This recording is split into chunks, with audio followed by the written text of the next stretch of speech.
Hey everyone, Travis here on day 3 of the summer split, week 1 of the LCS in North America, joined by Dyrus of Team Solo Mid. Dyrus, what just happened? You just played this game against EG.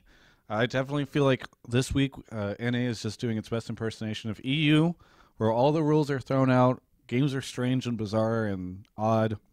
What really went down there? Um, I guess in general, all the teams are at the same time they're stepping it up where they just don't straight up lose in laning phase, but at the same time the better teams are kind of like, oh yeah, we just do Baron because this team sucks, and then we lose or we end up losing out on it. Do you think that's what happened with you guys? Is that you guys were like, oh, we can beat EG no problem, and they kind of surprised you? No, it wasn't actually like that. We actually took them really seriously because we've been playing really bad lately. We didn't. We took Cole seriously. We took EG seriously. We took Curse seriously. Like we took C9 seriously, but then we underperformed that game really badly. So, like even though we took it seriously, like we're not treating them like bad teams, but even then we played really bad, and I think it's just because we're still getting used to each other as teams, and it is the first week, so everyone generally plays the worst on the first week in my opinion. And then after that you'll start to see it shaping up a little bit through the second and third week. um, Once again for our game against EG, we weren't able to capitalize on my snowball top. I solo died. We kept trying to do Baron at one point, but we kind of learned from it, but we still kind of didn't. Um, when we were stronger for Dragon, like people just got caught out. Like Turtle got caught out by Dragon.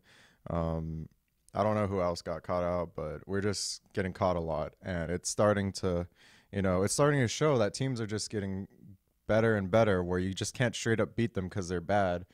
Now they can actually team fight. They actually know what they're doing. They're actually warding properly. Like, last season it's like, oh yeah, EG, easy games. Now it's not like now it's like, yeah, if you make a mistake, you're gonna start losing. We've got the Alltech now. He's a scary, scary man.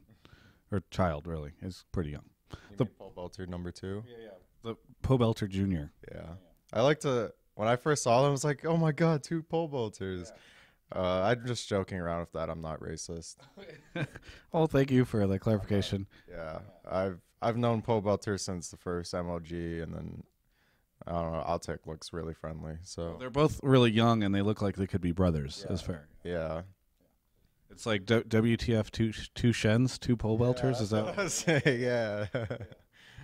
Anyway, so you guys now have Amazing and Glebe. Is it just Glebe now instead of Glebe Glarbu? He's just become Glebe. Yeah. He decided to shorten it to Glebe because Glebe Glarbu is like, I don't know. I guess it's harder to say. Someone said his name wrong, and he figured he'd make it easier on the casters by just shortening it to Glebe, and it's easier for everyone, and it's fine, honestly. Glebe Glarbu sounds like a noise that my video producer would make while drunk. It's just very, very, very. It's a strange name. I agree. Uh, Optimized here, yeah.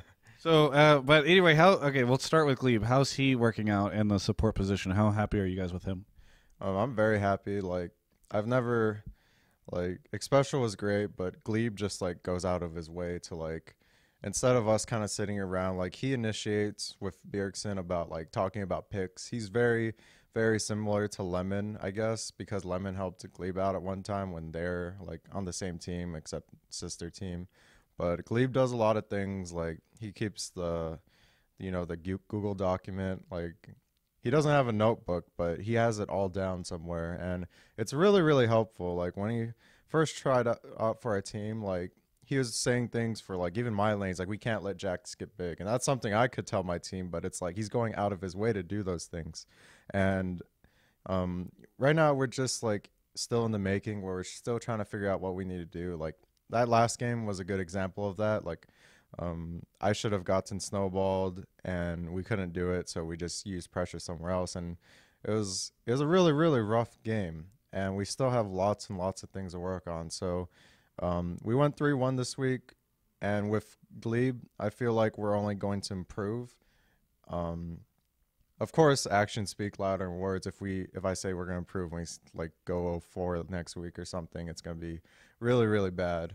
That'd be really bad because you only play 2 games next week. Yeah, of course. You do so bad that we lose 2 more Like, games. sorry, we're gonna penalize you too because that was really bad. Yeah, but yeah. Anyways, if we go 0-2 next week, then it's all learning experience. We came into the split being prepared. Like if we lose the first 7 games, like we're gonna be prepared for it. In the end, it's on the long run of the split. As long as we get top 5, then we don't really mind. That's kind of weird for us, but ultimately the goal is we need to be good enough to be top 2, and we need to be able to compete in the international scene, because it doesn't mean much if we win and then we just go to the international scene and just lose.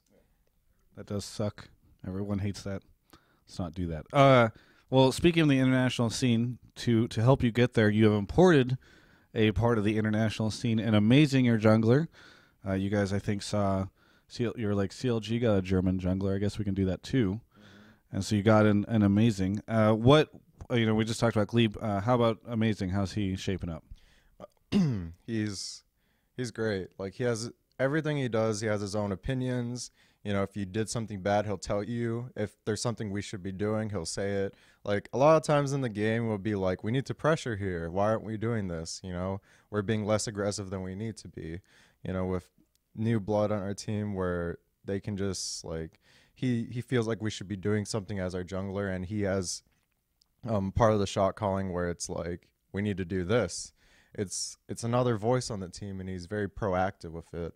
He's a very strong jungler in terms of like, oh, I can counter gank here, or just play safe, I'm going to farm up. Like he communicates a lot.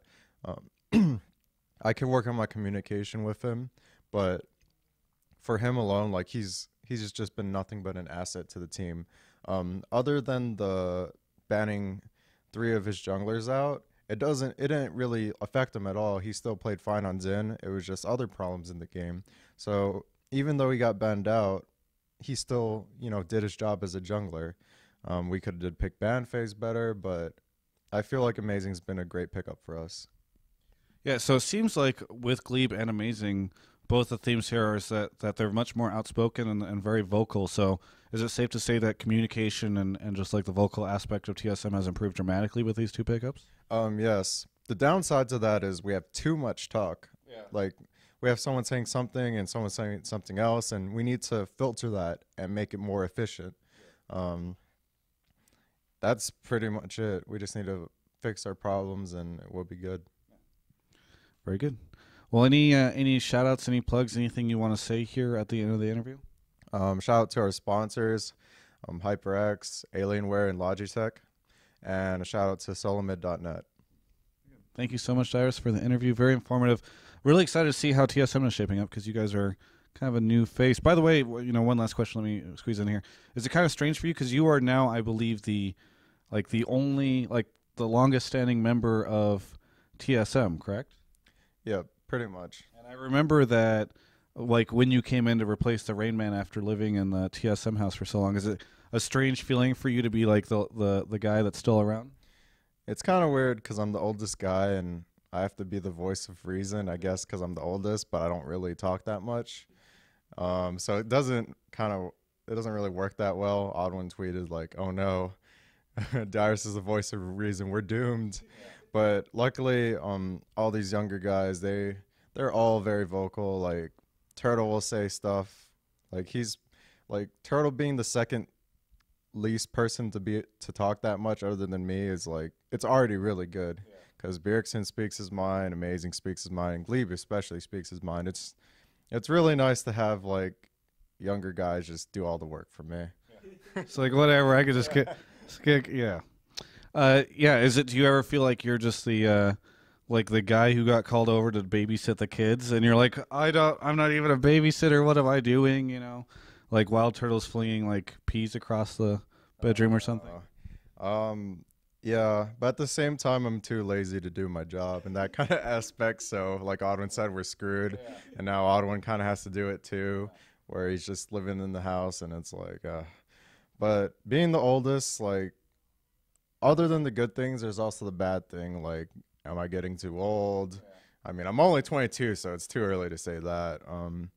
I haven't been playing as best as I could be, but I'm working on it, and we're just gonna go from there. Hopefully, like if roster swaps do happen, I'll be the first one to go. That's for sure. So you're looking at all these young kids, and you're like, hope we don't get like a young Korean top laner to come in here and take me out. That'd be rough. I'm not worried about that. Okay. Very good. Well, anyway, thank you, Dyrus, so much for the interview. Check out the rest of our coverage of all things LCS at ongamers.com.